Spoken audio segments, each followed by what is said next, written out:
ప్రభుత్వ అధికారిక కార్యక్రమాల్లో సీఎం ఫోటో ఉంటది. సంబంధిత శాఖ మంత్రి ఫోటో ఉంటది. సంక్షేమ కార్యాలయమైనా సీఎం ఫోటోలే వేస్తారు ఏడైనా.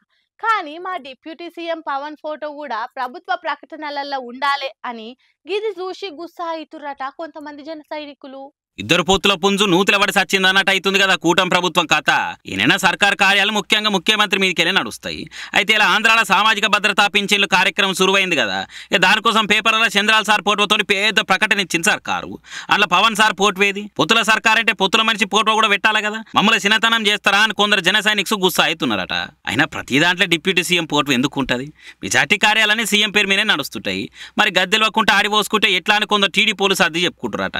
పథకంతో పబ్లిక్ మేలైతుంది చూస్తారా, పోర్టు వల్ల లేవు, దాంట్లో కలర్ లేవని గుడ్డు మీద ఈకలు వీక్తారా అని ఇంకొందరు గరమవుతురట. అయినా ప్రభుత్వ ఆఫీసులో సీఎం డిప్యూటీ సీఎం పోర్టువల్ ఉండాలని సర్కారే ఆర్డర్ ఇచ్చే. పింఛన్ల దాంట్లో సార్ పోర్టువల్ లేకుంటే ఏమవుతుంది? నిజంగానే పవన్ సార్ చూస్తున్న శాఖ సంక్షేమ పథకాల్లో సార్ పోర్టువల్ లేదంటే కావాలని చేసిరు అనొచ్చు. సర్కారీ కార్యాలయాలకు గవర్నెన్స్తో ఏమొస్తుంది? పెద్ద లీడర్లకే లేనప్పుడు ఈ లీలు కొట్లాడుకుని ఎందుకు మంది కూడా పలసగైతారు అనుకుంటారట ఈ సంగతి తెలిసిన వాళ్ళు.